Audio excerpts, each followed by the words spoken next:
Welcome back to another one of my vlogs. In this vlog, I'm going to talk about why I don't think I'll ever work at Amazon, Google, Facebook, Apple, Netflix, name your company, name your big company, or any really other small company for that matter. And I'm not saying that these companies are bad or even necessarily that they want to hire me. I just want to list out the pros and cons that I would make, that I do make, when considering ever going to get a job, or if a recruiter reaches out to me and says, hey, we think you'd be a good fit for this job, which happens a lot, especially from Amazon. I seem to get messages from recruiters, every week. Now, before I start talking about the pros and cons, I want to be really clear here. I've never been offered a job by any of these companies. And I'm not saying that there is anything wrong with these companies. This is purely a perspective video, my perspective of the pros and the cons that I think about when I'm considering, would I ever go actually get a job? How much money would make it worth it for me to go get a job? What are the good things? What are the bad things about it?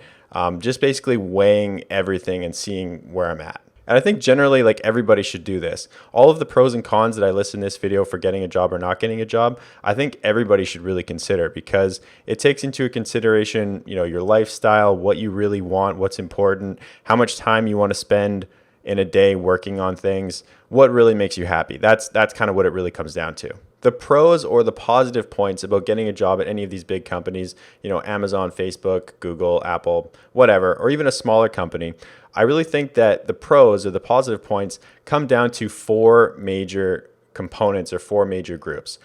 Number one is the team that you're working with, the people. Do you like the people? And just so you know, I'm going to expand on these ideas, so I'm just kind of listing them out just to start with. Do you like the people that you work with? I think this is definitely the most important thing. Number two is probably the money. When it comes down to it, we all need money to live. Money is very important. People say that money can't buy happiness, but money pays for your lifestyle. It provides for your family. It allows you to go on vacations. It buys food. No matter what way you look at it, you need money to live. Number three is the technology that you're working on. I can't imagine going to work and working on something that you are not interested in. I think that would be basically torture. And I'm sure that there are lots of people out there who do that. So I think number three comes in at working on something that actually interests you, some kind of tech stack, something that makes you want to get up and work on it in the morning. And number four is going to be your resume. So how good is this company going to look on your resume at the end of the day when you end up leaving it? It's very important to have a resume that looks good, because no matter what, at the end of the day or at the end of that job, you're going to go out and find another job. So you need to have something on your resume that's going to make you look credible, make you look like you know what you're doing, make it easier for you to get that next job, or maybe get a pay increase at that next job. Now let's loop back and talk about those things that I just listed. So number one was the team that you're working on. I did have a job once. I had a single job when I graduated school, when I graduated from my undergrad. I went out and I started working in IT. And I have to say that the people that I worked with at that job were really excellent. I really enjoyed spending time with them. I enjoyed working with them. I got along with them. It was a fun, environment where you could joke around and just generally have fun. Now, I didn't get along with quite everybody, probably 99% of people, but there was one person that I did not get along with. And just having that one person that I didn't get along with made it almost like torture going to work. It didn't help that I sat beside him too. That was pretty terrible.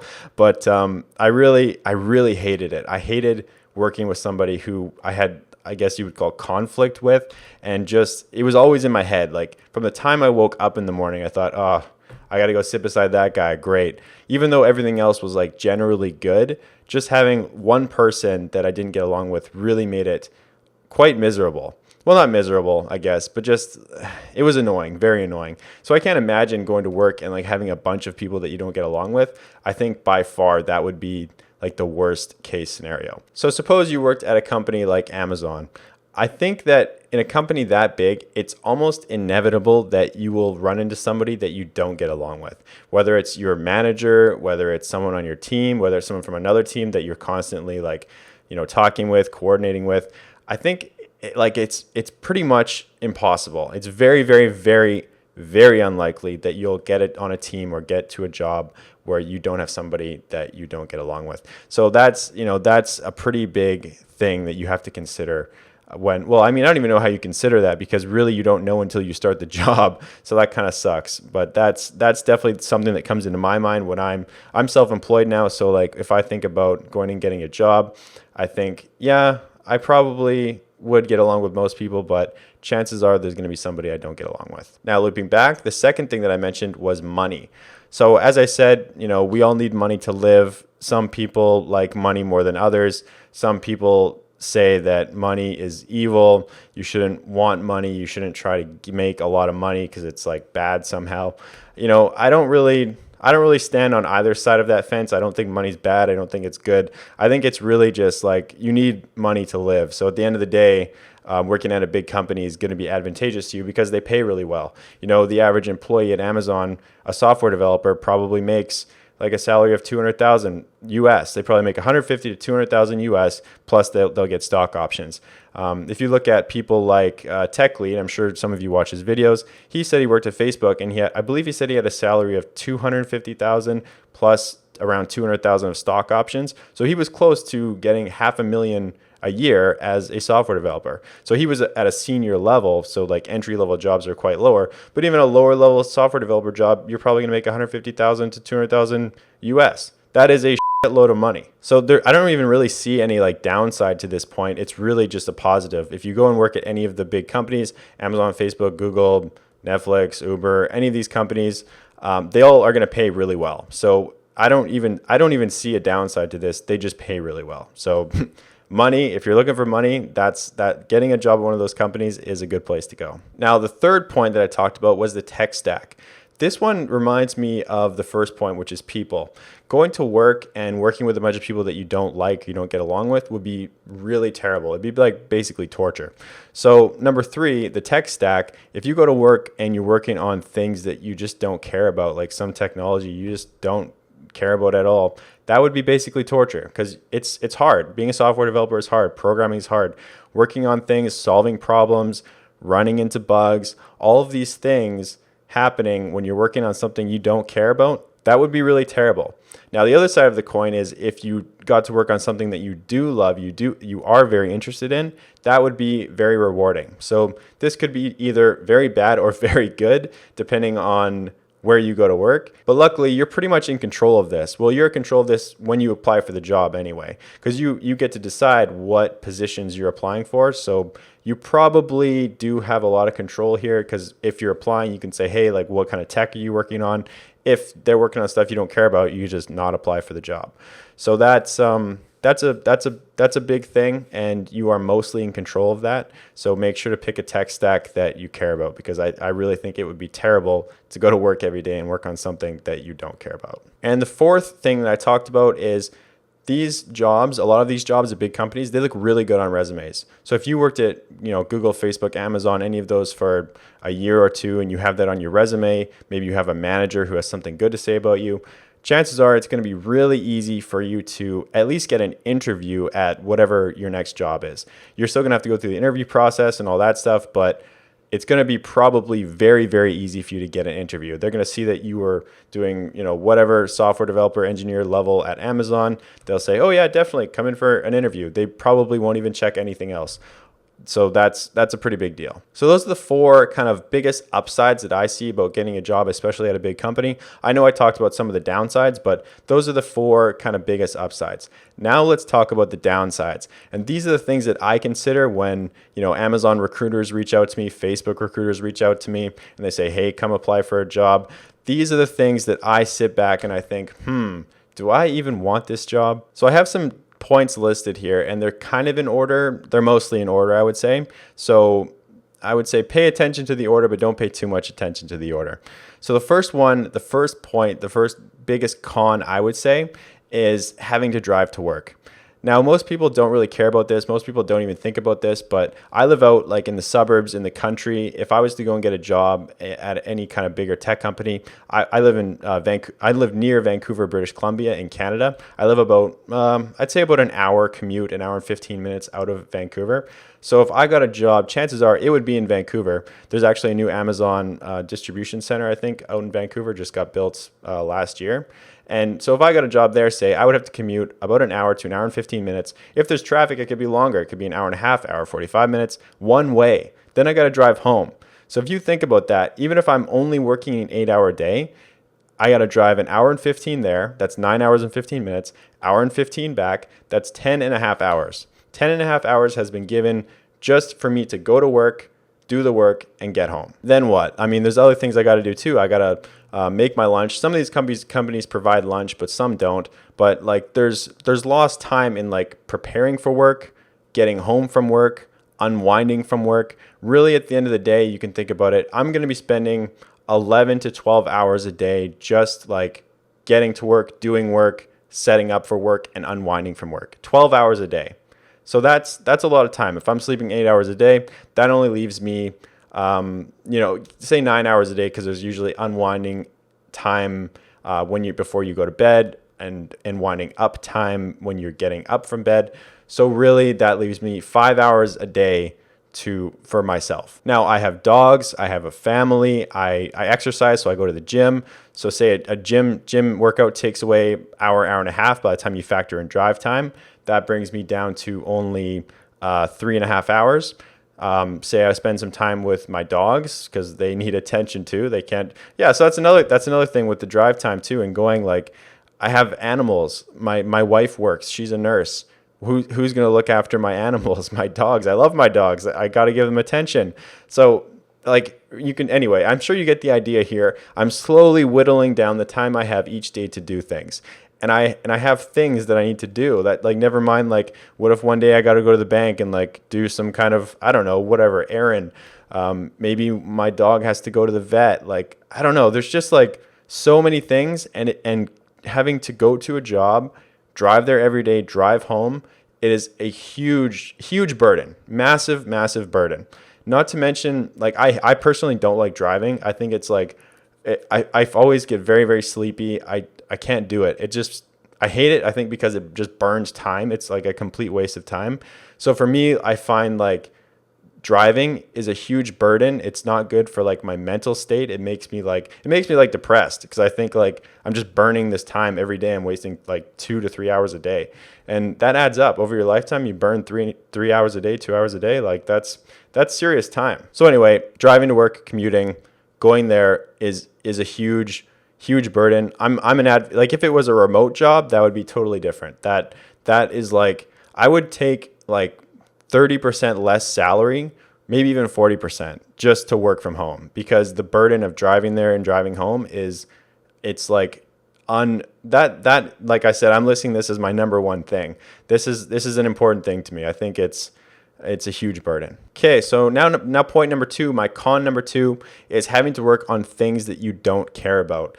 Now, I know in the pros, I said that working on a great tech stack or working on some technology that you care about would be really cool, and it would. But the other side of the coin is, what if you got a job, or maybe you applied for the job and you got the job originally to do one task, and that was something that you were really interested in. Then later your manager said, hey, you know what? We're going to put you on this other team, and you're going to go work on this shit that you don't care about. Have fun. You're mostly helpless in those situations. So if I had to, like, coupled with driving to work every day and then going and working on something that I hate, that is disastrous. I think that if you want to talk about depression, that is your quick ticket to get to depression. I think that's like the fastest way you could get there possible. Waking up every day thinking, wow, I'm going to burn 3 hours of my life just getting to this job where I have to work on something that I don't care about. That sounds miserable. Oh man, just thinking of that, like it gives me nightmares. Now, my third point is trading time for money. And I know this kind of ties into the other 2 points that I just listed, going to work and having to drive to work and spend your whole day there working on stuff you don't like. Now, I know also that these companies typically pay really well. Like I said, you could probably expect 150 to 200,000 US salary, which is a great salary. But at the end of the day, you're still trading time for money. If you don't go to work, you don't get paid. Now, if you're self-employed, this is a totally different thing. And I know that not everybody can be self-employed. I feel very privileged that I am self-employed, and I don't make money like I don't make the kind of money that I would if I was a software developer working at Amazon, but I still do get paid even if I don't work. So if I decide that, I just feel really taxed, I feel really run down, I can just take a day off. Nobody is going to not pay me, or I'm not going to not get my paycheck.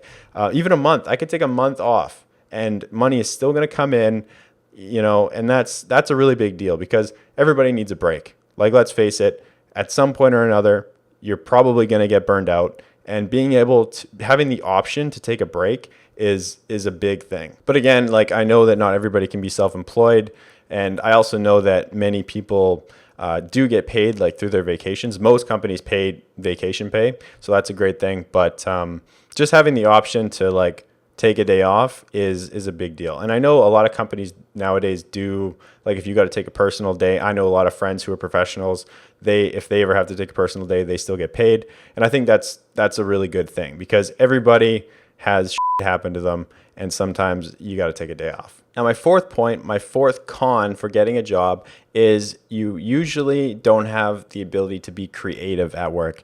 And I'm a very creative person, I think, so this is like a big deal to me. I find this also kind of ties into working on stuff that you don't care about. If you're going to work and if you're someone who gets a lot of ideas, like you just get these ideas and you want to go and you want to explore them, you want to just build this random thing. And I think most software developers are probably like that because that's how you get into software development in the first place. Most of the time you want to build something. You get an idea and you're like, hey, I want to build this. So most of you watching this are probably very creative people. So unfortunately, though, in jobs, when you go and get a job at a software development company or as a software developer at a company, you don't really have much opportunity to be creative. And if you do have an idea, you pretty much can just pitch it to like your manager, pitch it to your team. It goes, up the ladder to the higher ups, and they might just be like, no, we don't think we're going to do that. So, I don't know. That's a big one for me, and I'm guessing it's probably a big one for some of you. Point number 5 is office politics.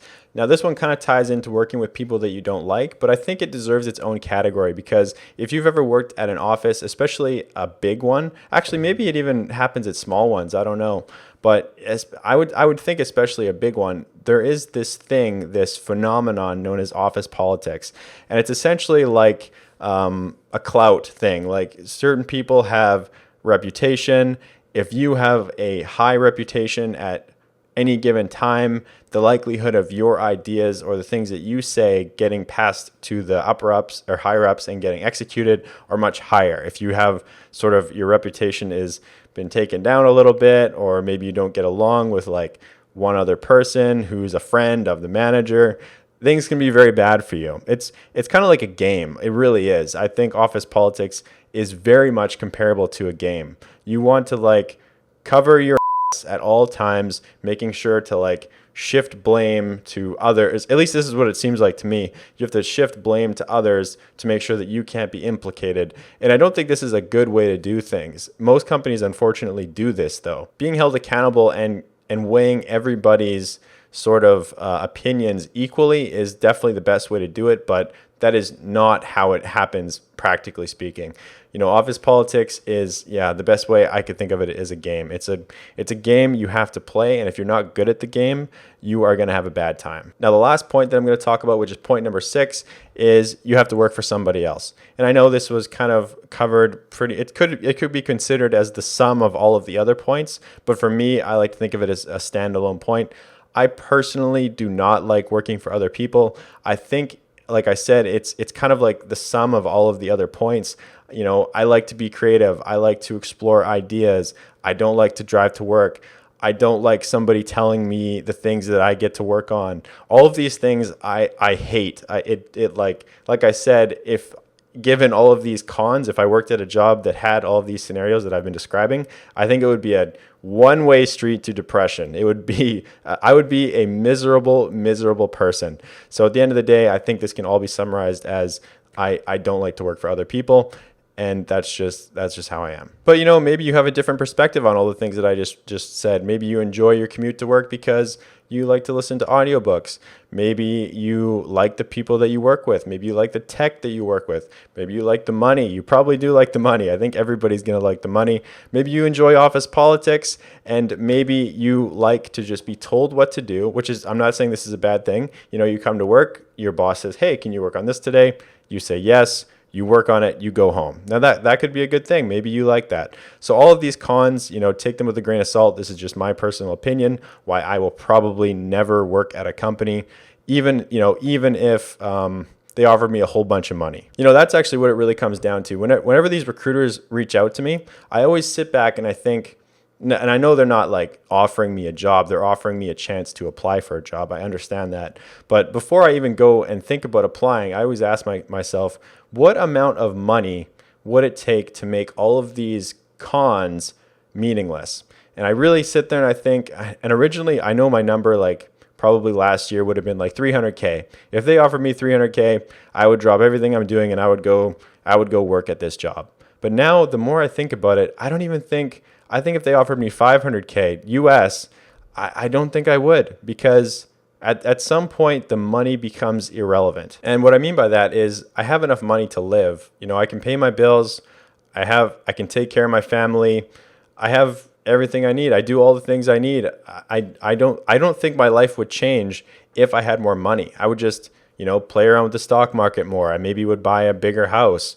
I would buy a brand new car, or like a brand new really expensive car, but those things I don't really care about. So like at the end of the day, I really think like, what amount of money would it take for me to take a job? And I don't think any amount of money. I'm sure there is a number. Like if they offered me something insane like $1 million a year, $2 million a year, of course I'd probably go do it for a year and then I'd quit, because then I would just get a bunch of money. Like I could suffer for a year, get that money and get out. But I mean, that's not realistic. Nobody's going to offer me that kind of money. So it pretty much is at the point now where I don't think I would ever take a job, because there's no amount of money short of something insane, which would never happen, that I would take, because I'm happy and I don't want to be unhappy, which is what would happen if I took that job. So hopefully this provided some perspective to you. Again, I wasn't trying to like shit on any of these companies and say like, don't go work for them.